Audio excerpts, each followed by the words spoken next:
உங்கள் திருமண வாழ்வை காப்பாற்றுங்கள். Save your marriage.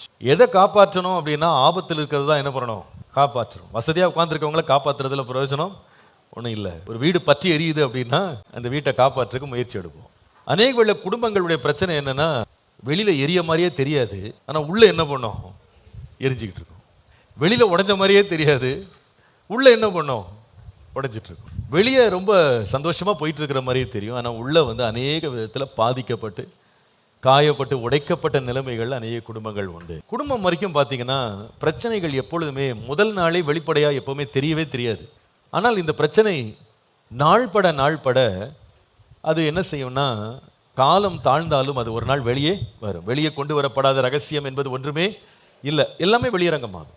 நீதிமொழிகள் 18ஆம் அதிகாரம் 21ஆம் வசனத்துல, மரணமும் ஜீவனும் நாவின் அதிகாரத்தில் இருக்கிறது. அப்ப நம்ம பேசுற திறன் நமக்கு இருக்கின்றது பெரிய சந்தோஷம் நமக்கு இருந்தாலும், நம்ம பேசுகிற வார்த்தைகளாலேயே நமக்கு ஜீவனும் வர முடியும், அல்லது என்ன வர முடியும், மரணமும் வர முடியும். நம்ம பேசியே உறவுகளை கட்டவும் முடியும், பேசியே உறவுகளை உடைத்து போடவும் முடியும். பேசியே 2 பேர் ஒருவரை ஒருவர் காதலிக்கவும் முடியும், பேசியே ஒருவரை ஒருவர் கடித்து கொதறவும் முடியும். ஆமா, பேச்சிலே தான் பெரிய பிரச்சனை. சில பேர் யோசிக்கிறாங்க, இந்த நாய் மாதிரி இருந்தால் அவ்வளோ நல்லா இருக்கும், அது என்னைக்காவது கோச்சிக்கிட்டு ஓரமாக படுத்துக்கிறத பார்த்துருக்கீங்களா? என்னைக்காவது சண்டை போடுறத பார்த்துருக்கீங்களா? நிறைய வீடுகளில் இந்த பேச்சே சண்டைகளுக்கு என்னவாயிடுது, காரணமாயிடுது இல்லையா?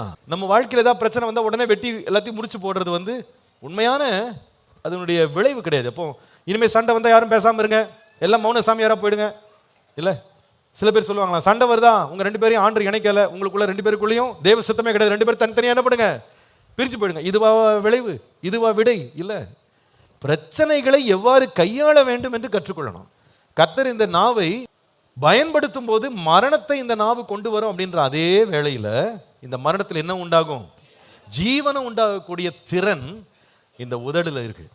இதே வாயினால நாம தித்திப்பான தண்ணீரை வெளியே கொண்டு வரலாம்.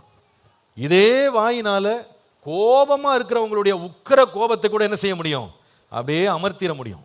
இதே வாயினால அன்பை நாம பெருக முடியும். இதே வாயினால நம்ம இருக்கிற வருத்தங்கள் எல்லாம் தீர்த்து விட முடியும். இதே வாயினால பெரிய சமாதானத்தை நம்முடைய வீட்டுக்குள்ள என்ன பண்ண முடியும், கொண்டு வர முடியும். என்னை பொறுத்த வரைக்கும் பொதுவாக இன்னைக்கு ஃபேமிலிஸ்ல நான் மேஜர் ப்ராப்ளம்ஸ், பெரிய பிரச்சனைகள் எங்க துவங்குகிறது அல்லது எங்க நம்ம கண்டுபிடிக்கிறோம்னு கேட்டா, எல்லாமே கம்யூனிகேஷன்ல தான் பிரச்சனையே இருக்கின்றத பெரும்பாலான பிரச்சனைகளை பார்த்துருக்கேன். சில தடவை சில 2 பேரும் குடும்ப பிரச்சனைன்னு சொல்லி பெரிய ஒரு அழுகையோட கம்பளமா நிற்பாங்க. என்ன உங்க பிரச்சனைன்னு சொல்லி உட்காந்து கேட்டா, கடைசியில் அந்த பிரச்சனையில 10 பைசாக்கு ஒரு பிரயோஜனம் இருக்காது. 2 வாயும் சரியில்லாம போனதுனால இன்னைக்கு ஊரே வேடிக்கை பார்க்கிறபடி அந்த பிரச்சனை பெருசாயிடுச்சு. சில பேர் பேசவும் தெரியல, சில பேர் பேசுறதும் இல்லை. பேச தெரியலைனாலும் பிரச்சனை வந்துடும், பேசாமல் இருந்தாலும் பிரச்சனை வந்துடும்.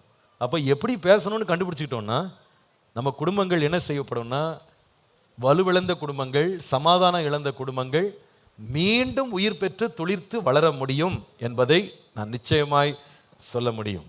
அநேக வேளையில் நம்முடைய குடும்பமாகிய கப்பலில் கூட பயணிக்கிறவங்க சரியான பேச்சுவார்த்தை ஒருவரோடு ஒருவர் இல்லை என்றால் சில வேளையில் பெரிய ஆபத்துக்களில் கூட தங்கள் பயணத்தை கொண்டு சென்று விடுவார்கள் என்பதற்கு எந்த சந்தேகமே கிடையாது.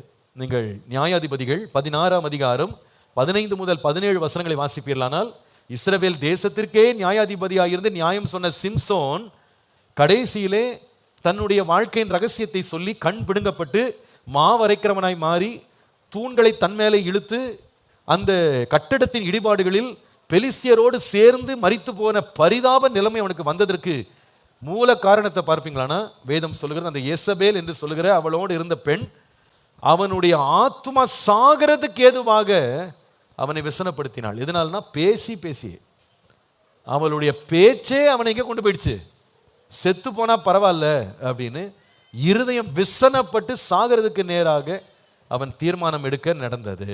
அப்போ நம்ம பேச்சை பற்றி ரொம்ப கேர்ஃபுல்லாக இருக்கணும். நான் எத்தனை குடும்பங்கள் நம்ம கதைகளை படிக்கிறோம், பேசியே சிலர் தங்கள் வாழ்க்கையை முடித்து கொள்கிற அளவுக்கு போயிருக்காங்க. பேச்சினாலேயே குடும்பங்கள் பிரிந்து போயிருக்கு, உடைஞ்சு போயிருக்கு. பேச்சினாலேயே பல வருஷங்கள் கோபம் வீடுகளுக்குள்ளே இருந்திருக்கிறது. ஆனால் நம்முடைய வாயின் வார்த்தைகள் ஜீவனை உண்டு பண்ணத்தக்கதாக நம்ம காத்துக்கொள்ள வேண்டியது அவசியம். இதற்கு ஒரு மூல வசனமாக ஒன்று சொல்ல வேண்டுமானால், சங்கீதம் 19 சங்கீதம் 14 சொல்லுகிறது, என் வாயின் வார்த்தைகளும் என் இருதயத்தின் தியானமும் உமது சமூகத்திலே பிரியமாயிருப்பதாக. ஆண்டவரே, என் வாயின் வார்த்தைகள் உமக்கு பிரியமா இருக்கணும். நம்முடைய வார்த்தைகள் கர்த்தருக்கு பிரியமா இருக்குமானால் நிச்சயமாகவே கர்த்தருக்கு பிரியமானதிலிருந்து நமக்கு ஜீவன் உண்டாகும், நமக்கு நன்மை உண்டாகும், நம்முடைய குடும்பம் வாழ்ந்திருக்கும். பெரிய ஆபத்து நடக்காம நம்முடைய குடும்பங்கள் காப்பாற்றப்படுவதற்கு 4 விதமான உரையாடல்கள் மிக மிக முக்கியம். நம்பர் 1, முதலாவது ஒரு உரையாடல் இருக்கு, எழுதிக் கொள்ளுங்க.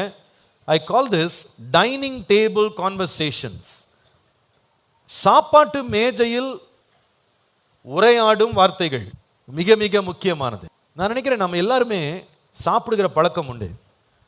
அதுல பொதுவாகவே நாம் எல்லாரும் சேர்ந்து சாப்பிடுவது அப்படின்றது ரொம்ப ரொம்ப நல்லது. இந்த சாப்பாட்டு மேஜையில் உரையாடல்கள் எவ்வளவு முக்கியம்னு கேட்டீங்கன்னா, வேதத்தை வாசித்து பார்த்தால் அநேக சமாதான பேச்சுக்கள் ஆகாரத்தின் மேலே தான் செய்யப்பட்டிருக்கிறது.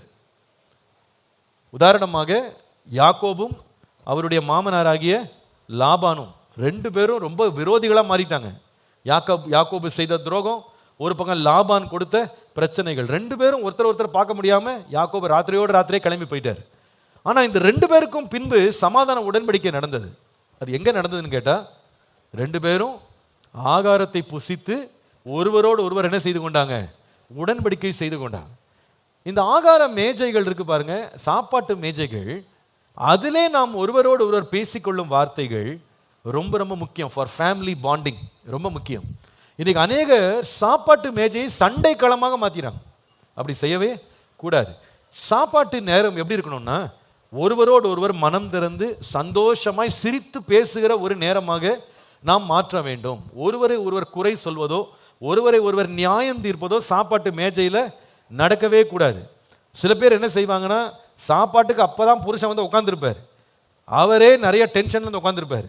பையன் ஸ்கூல்ல வாங்கின ஒரு திட்ட அவர் முதல் கறித்துண்டை வாயில வைக்கும் போதே, உங்க பையன் என்ன பண்ணான்னு தெரியுமா அம்மா ஆரம்பிப்பாங்க. கொஞ்ச நேரத்தில் என்ன பண்ணா, அவன் பிரைஸ் வாங்கிட்டு வந்திருப்பான், இவருக்கு இருக்கிற டென்ஷன்ல போடுவார் ஒரு போடு. நில்லுங்க, நான் சொல்லியே முடிக்கல, என்ன சொல்லணும் சொல்லு. போச்சு, அதுக்குள்ள என்ன ஆயிடும், அவன் அழுக, சாப்பாடு வேணான்னு சொல்லி அவன் எழும்ப, இவர் அடிச்சதுக்கு இவர் மனஸ்தாபப்பட, கடைசியில் சாப்பாடு என்னவா மாறிடும், சண்டை கிழமை மாறிடும். ஆகாரத்துக்கு உட்காரும் போது எந்த பிரச்சனைகளை பற்றியும் பேச மாட்டேன்னு ஒரு உறுதி எடுக்க வேண்டும். 2025 வீட்டுக்குள்ளேயும் சாப்பாடு உட்கார நேரத்தில் என்ன பேசக்கூடாது, அரசியல் பேசக்கூடாது. ஒருவரோட ஒருவர் இருக்க கோபங்களை என்ன பண்ணக்கூடாது, பகிர்ந்து கொள்ளக்கூடாது. அல்லது தட்டு பறக்கும், வாயில போக வேண்டிய சாம்பார் எங்க போயிடும், செவுத்துக்கு போயிடும். அதனால சாப்பாடு நேரத்தில் எப்பொழுதுமே எப்படி சாப்பிடணும் சொல்லுங்க, சந்தோஷமா சாப்பிடணும். ஒருத்தரோட ஒருத்தர் கேஷுவலா பேசுறதுக்கு கற்றுக்கொள்ள வேண்டும். அந்த நேரத்தில் ரொம்ப சீரியஸான விஷயங்கள் என்ன பண்ணக்கூடாது, பேசவே கூடாது. நம்ம வாழ்க்கையில வந்து துக்கங்களை உண்டாக்குகிற, நம்ம வாழ்க்கையில கவலை உண்டாக்குகிற, ஒருவரை ஒருவர் வேதனைப்படுத்துகிற வார்த்தைகளை சாப்பிட்ற டைனிங் டேபிள் என்ன பண்ணக்கூடாது, பேசக்கூடாது. என்ன சொல்லணும் தெரியுமா, அப்படி பேசணும்னு தோணுனா கூட, யாராவது ஆரம்பிச்சா கூட என்ன சொல்லணும், சாப்பிட்டு முடிச்சுட்டு என்ன பண்ணலாம், பேசலாம். இப்போ என்ன பண்ண வேணாம், பேச வேணாம். இப்போ நம்ம எப்படி சாப்பிடுவோம், சமாதானத்தோட சாப்பிடுவோம். அதனால இந்த வேதத்தில் வாசிக்கிறோம், சண்டையோடு கூடிய கொழுத்த பதார்த்தங்களை உண்பதை பார்க்கிலும் அமெரிக்கையோடே உண்ணும் வெறும் துணிக்கையே நலம். அதனால சண்டை போட்டுக்கிட்டே பிரியாணி சாப்பிட்றதுல பிரயோஜனம் இல்லை. சமாதானமா இருங்க. சாப்பிட்ற நேரம் சண்டைகள், பிரச்சனைகள், உங்க அம்மா என்ன சொன்னாங்க தெரியுமா, உங்க அப்பா என்ன சொன்னார் தெரியுமா அப்படின்னு ஆரம்பிச்சு சாப்பாடே பாதியில பெரிய பிரச்சனையா மாறிடக்கூடாது. டைனிங் டேபிள் கான்வர்சேஷன்ஸ் வந்து ஒருவரை ஒருவர் நாம இணக்கம் உள்ளவர்களாய் கொண்டு வருகிற கான்வர்சேஷன்ஸா மாற வேண்டியது அவசியம். அங்க லைட் ஹார்ட்டட் கான்வர்சேஷன்ஸ், வேடிக்கையான காரியங்கள், சந்தோஷமான காரியங்கள், உங்கள் நாளில் என்னெல்லாம் நீங்கள் இன்னைக்கு மகிழ்ச்சியான காரியங்களை கேட்டீங்க, அனுபவித்தீங்க, பார்த்தீங்க, அது எல்லாத்தையும் சந்தோஷமாக சொல்லி மகிழ்ந்து சாப்பிட வேண்டியது அவசியம். நம்முடைய ஆகாரம் எப்படி இருக்கணும்னா, மகிழ்ச்சியோடு சாப்பிடணும், சந்தோஷமாக சாப்பிடணும். பிரச்சனை என்னைக்கு தான் இருக்குது, அதை சாப்பாட்டில் என்ன பண்ண வேணாம், கொண்டு வர வேண்டாம். சாப்பிட உட்காந்துட்டோமா, பிரச்சனைகளை அப்புறமா பார்க்கலாம். மகிழ்ச்சியோடு மனம் திறந்து மகிழ்ந்து என்ன செய்வோம், பேசுவோம். பேசுறதுக்கு ஒன்றுமே இல்லையா, அமைதியாகவா சாப்பிட்டு போயிடணும். சில பேருக்கு அப்பா இதாங்க எதிர்பார்த்துட்டே இருந்தேன் பாஸ்டர், அப்படி இல்லை. மகிழ்ந்து ஒருவரை ஒருவர் நம்ம மகிழ்ச்சிக்குள்ளாக்கும் பேச்சுக்களை சாப்பிடும்போது நாம் பகிர்ந்து கொள்வது நல்லது. நம்முடைய துக்கங்கள், நம்முடைய வருத்தங்கள், நம்முடைய வேதனைகள் எல்லாம் டைனிங் டேபிளில் என்ன பண்ணக்கூடாது, கொண்டு வரவே கூடாது. அவ்வளோ ருசியாக சமைச்சிட்டு இவ்வளோ வேதனையாக நம்ம சாப்பிட்டு முடிக்கவே கூடாது. நம்ம என்ன சாப்பிட்டாலும் சந்தோஷமாக சாப்பிட்றபடி டைனிங் டேபிள் எப்படி இருக்கணும்னா, எ place to connect, a place to come together, a place to stay together. அந்த இடம் அப்படி மாறணும். எத்தனையோ வீடுகளை நான் கேள்விப்பட்டிருக்கேன். இந்த சாப்பாட்டு மேஜைகளில் பிரச்சனைகளை கொண்டு வந்து நிறைய பேர் சாப்பிடாமலே எழுந்து வெளியே போயிருக்காங்க. சாப்பாடை பாதியிலே விட்டு போயிருக்காங்க. சில பேர் சாப்பாடெல்லாம் வேஸ்ட் பண்ணியிருக்காங்க, தூக்கி வெளியே வீசியிருக்காங்க. ஏன் இது நடந்திருக்குன்னு சொன்னால், சாப்பிட்ற வேலையை என்னவா மாற்றிட்டாங்க, சண்டையின் வேலையாக மாற்றினா. அப்படி இருக்கவே கூடாது. இந்த டைனிங் டேபிள் கான்வர்சேஷன்ஸை வந்து keep it light hearted, be filled with laughter, speak casually, speak normally. ஒருவரோடு ஒருவர் மகிழ்ந்திருக்க ஒரு சிரித்த முகத்தோடு என்ன செய்யணும், என்னங்க சாப்பிட வேண்டும். அல்லேலூயா.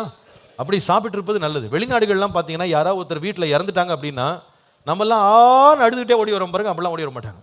அங்கே என்ன பண்ணுவாங்கன்னா, யாராவது இறந்துட்டாங்கன்னு சொன்னால் ஒவ்வொருத்தர் ஒரு டப்பா சாப்பாடு எடுத்துகிட்டு வருவாங்க. அது என்னன்னே எனக்கு புரிய மாட்டேங்குது. அர்த்தம் என்னன்னா, அவர் இறந்துட்டாரு, உங்களுக்கு பசிக்கும்ல, நீங்கள் சாப்பிடுங்க அப்படின்னு ஒருவரை ஒருவர் ஆறுதல் படுத்துறதுக்கு அவங்க என்ன கொண்டு வருவாங்கன்னு கேட்டால் சாப்பாடு தான் கொண்டு வருவாங்க. சாப்பாடு கொண்டு வந்து மேலை நாடுகளில் நீங்கள் சாப்பிடுங்கன்னு சாப்பிட வைப்பாங்க. அப்போ உங்களுக்காவது கொஞ்சம் என்ன இருக்கும், ஒரு தைரியம் வரும், மனசில் ஒரு திடம் வரும். நீங்கள் பயந்துராதீங்க, கவலைப்படாதீங்கன்னு சொல்கிறதுக்கு எதை கொடுக்குறாங்க, சாப்பாடு கொடுங்க. அப்படி தான் ஆகாரம் என்ன செய்யணும்னா, ஒரு மறுபடியும் ஆத்துமாவை மகிழ பண்ணணும் இல்லையா. அன்றைக்கி ஈசாக்கு சொன்னார் இல்லையா, எனக்கு போய் வேட்டையாடி சாப்பாடு எடுத்துருவா, என் ஆத்துமா மகிழ்ந்து பூரித்து நான் என்ன செய்வேன், உன்னை ஆசீர்வதி. அப்படி டைனிங் டேபிள் இருக்கணும். சாப்பிட்டு ஆசீர்வதிக்குமே தவிர சாப்பிட்டு முடிச்சு சாபமாக கொட்டக்கூடாது. கணவன் மனைவியை சபிக்கிறது, மனைவி கணவனை சபிக்கிறது, பெற்றோர் பிள்ளைகளை சபிக்கிற மாதிரி இடம் என்ன பண்ணிடக்கூடாது, மாறிடக்கூடாது. சில பேர் சாப்பாடு முடிகிறதுக்குள்ளே இனிமே உன் கையால் என்ன பண்ண மாட்டேன், இப்படிதான் சில கான்வர்சேஷன் டைனிங் டேபிளில் முடியுது. அப்படி பண்ணக்கூடாது. டைனிங் டேபிள் கான்வர்சேஷன்ஸ் எப்பவுமே எப்படி இருக்கணும்னா, மகிழ்ந்து செய்கிற ஒரு ஆகாரம், மகிழ்ந்து அனுபவிக்கிற ஒரு இடமாக என்ன செய்யணும், மாற வேண்டும். ஆமென் என்று சொல்லுங்கள்.